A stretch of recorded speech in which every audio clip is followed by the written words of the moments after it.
Alhamdulillah, alhamdulillahilladzi nahmaduhu wa nasta'inuhu wa nastaghfiruh wa na'udzu billahi min syururi anfusina wa min sayyiati a'malina. May yahdihillahu fala mudilla lahu wa may yudlil fala hadiya lahu. Ashhadu an la ilaha illallah wahdahu la syarika lah wa ashhadu anna sayyidana Muhammadan abduhu wa rasuluh. Allahumma salli wa sallim ala sayyidina Muhammadin wa ala alihi wa sahbihi wa man tabi'ahum ila yaumiddin, amma ba'd.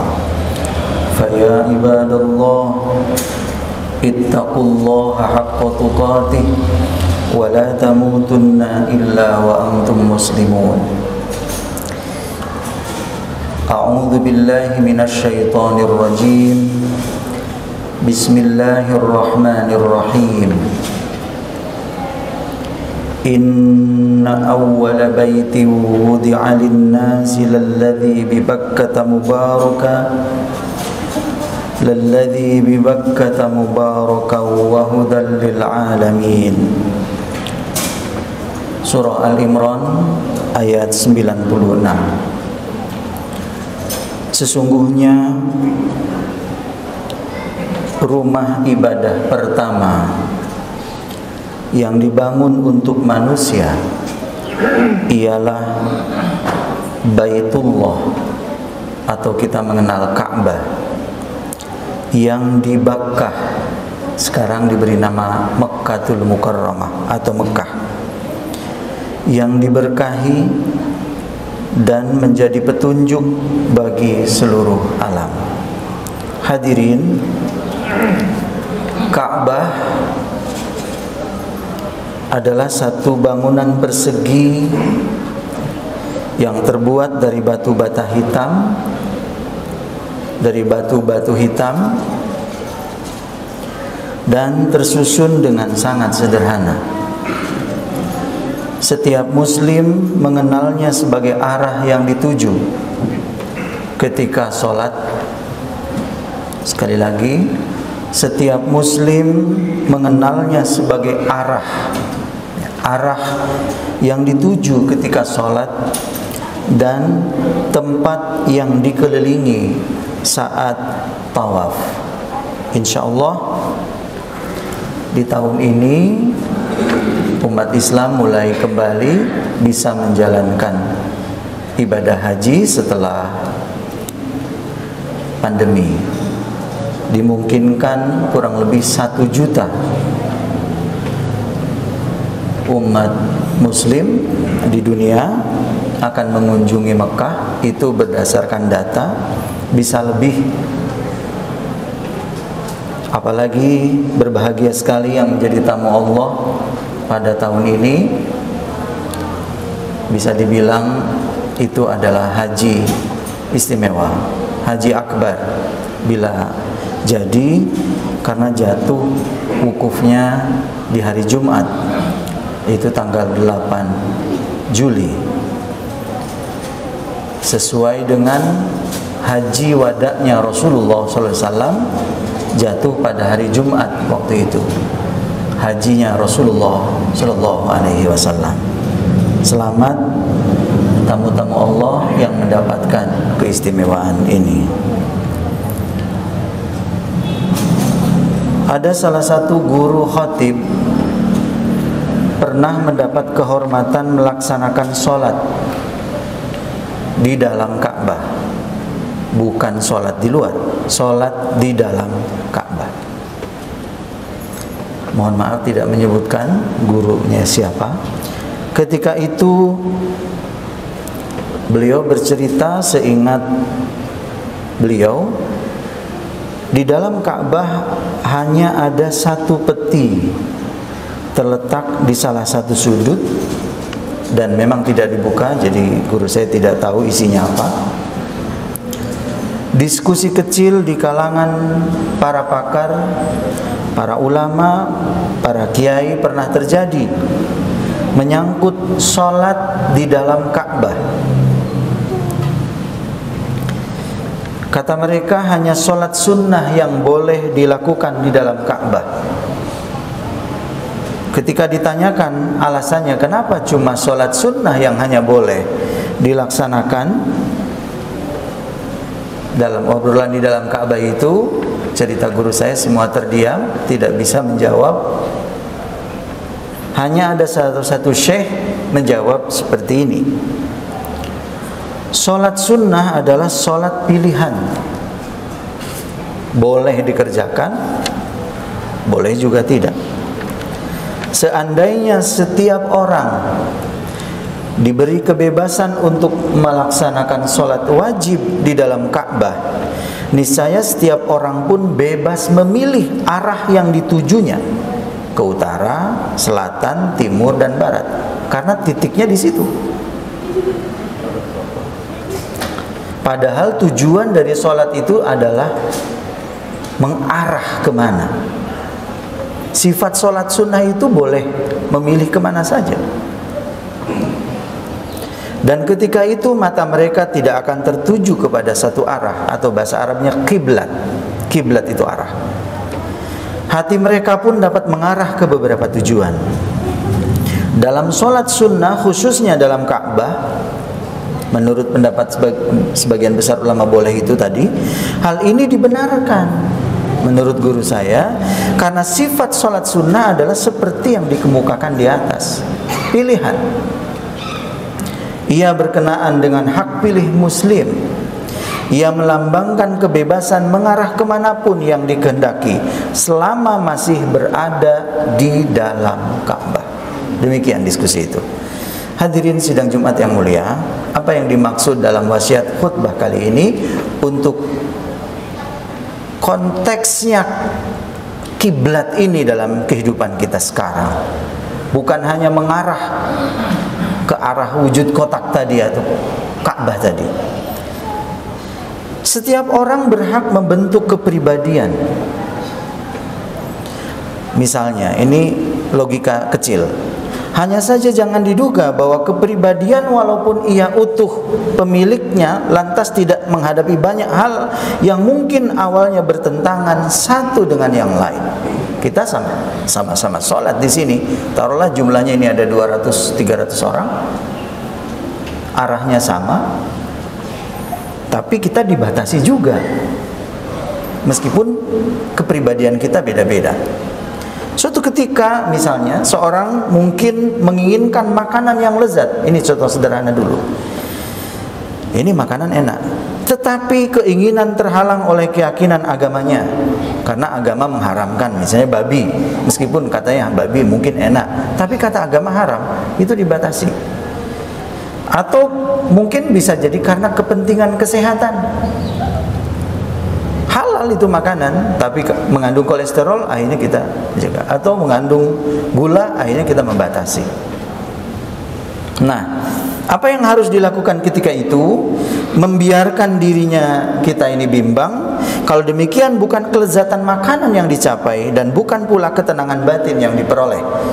Untuk menghindari kebimbangan ini diperlukan pelita, diperlukan arah, pedoman atau falsafah, mungkin bahasa lebih populer sekarang ideologi, yang dapat dijadikan tolak ukur untuk menangkal kebimbangan sehingga pilihan dapat dijatuhkan. Pedoman dan tolak ukur inilah yang membentuk kepribadian manusia nantinya. Hadirin sidang Jumat yang mulia, maka dari itu di dalam ayat-ayat tentang perubahan kiblat di dalam surah Al-Baqarah mulai ayat 143-an kurang lebih, satu ayat di tengah-tengah tiba-tiba berbunyi seperti ini.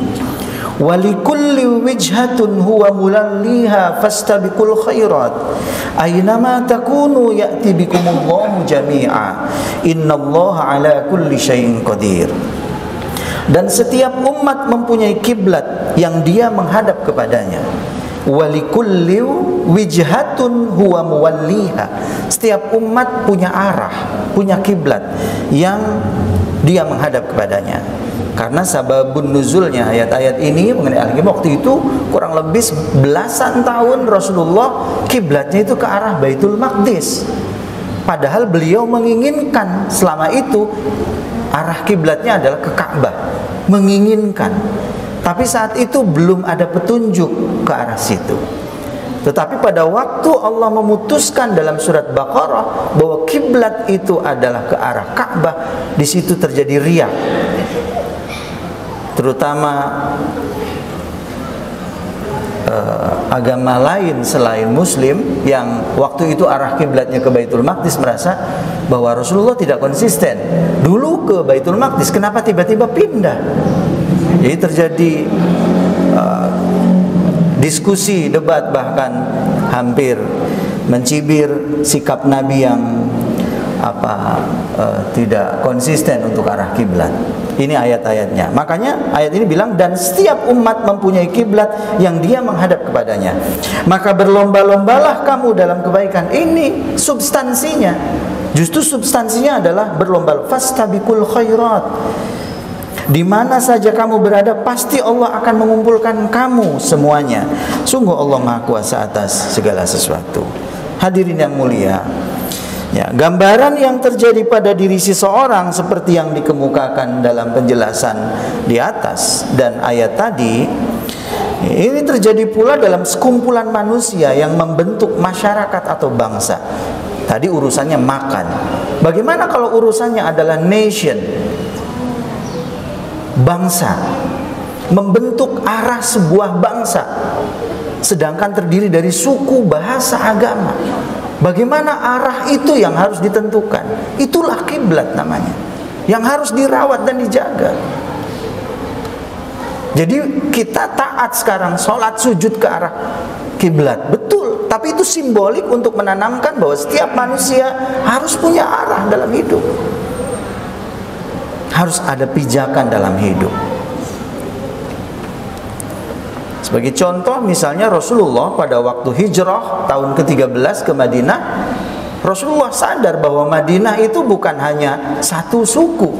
Ada kelompok imigran namanya Muhajirin, ada kelompok pribumi namanya Ansor, belum lagi ada suku-suku lain, ada juga agama lain. Apa yang dibentuk sebagai arah untuk membangun bangsa saat itu? Maka Rasulullah membangun satu konstitusi namanya. Nah, namanya bahasa Arab itu Qanunul Madinah, konstitusi Madinah, undang-undang Madinah. Itu untuk arah sesadar-sadarnya bahwa untuk menaungi keberagaman ini adalah harus membentuk kesepakatan bersama dengan umat-umat lain. Semestinya Rasulullah itu adalah memutuskan atas sikap keagamaannya, mestinya begitu. Tapi nyatanya Rasulullah tidak melakukan itu. Taruhlah Al-Quran sebagai undang-undangnya, Rasulullah tidak melakukan itu, karena Rasulullah sadar Madinah beda. Maka Rasulullah harus membentuk satu konstitusi yang disepakati bersama oleh manusia-manusia yang lain yang hidup di situ. Demikian pula kembali kepada Ka'bah. Coba kita lihat, bagi umat Islam dijadikan Allah sebagai arah yang dituju. Belum lagi kepentingan kita ini hadir di sini macam-macam. Ada yang lagi bawa masalah, ada yang lagi senang, tapi arahnya satu. Tapi Allah membebaskan, terserah hadirnya di hadapan Allah seperti apa. Tidak pernah memaksakan. Kenapa ya ada pandangan-pandangan keagamaan sekarang yang memaksakan satu arah? Kayaknya dia lebih sombong dibandingkan Allahnya sendiri. Allahnya sendiri memberikan kebebasan manusia untuk punya arah. Tadi ayatnya kita sudah bacakan surah Al-Baqarah 148. Walikulli wijhatum huwa. Setiap umat punya arahnya. Setiap umat punya arah masing-masing. Boleh jadi suatu pandangan hidup baik di satu daerah, tapi tidak baik diterapkan di sini. Boleh jadi itu.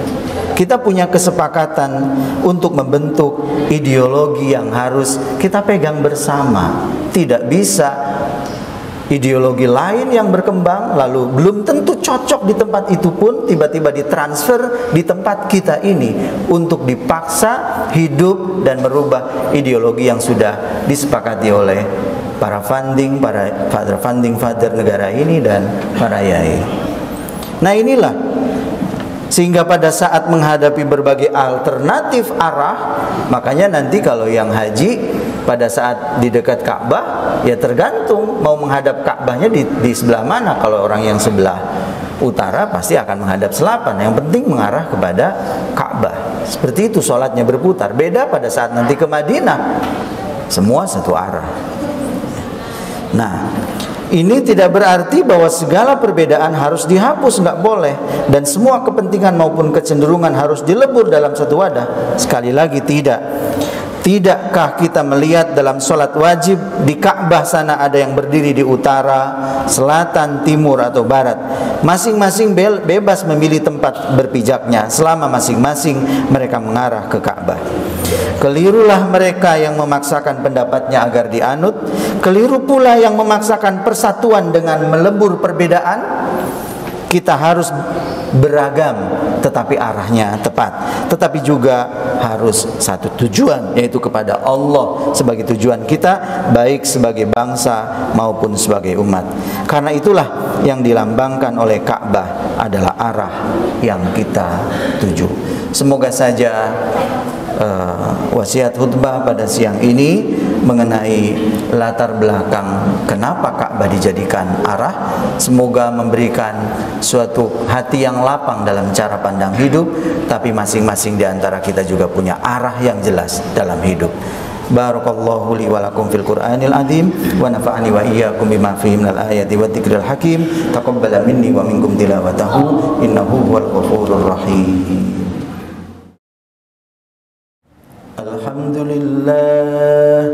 Alhamdulillahilladzi arsala rasulahu bil huda wa dinil haqq liyudhhirahu 'alad dini kulli wa kafa billahi shahida. Ashhadu an la ilaha illallah wahdahu la syarika lah wa ashhadu anna sayyidana Muhammadan 'abduhu wa rasuluh.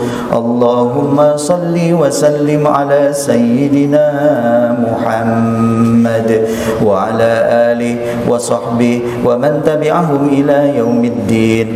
Fa ya ibadallah, usikum wa nafsi bittaqwallah faqad fazal muttaqun.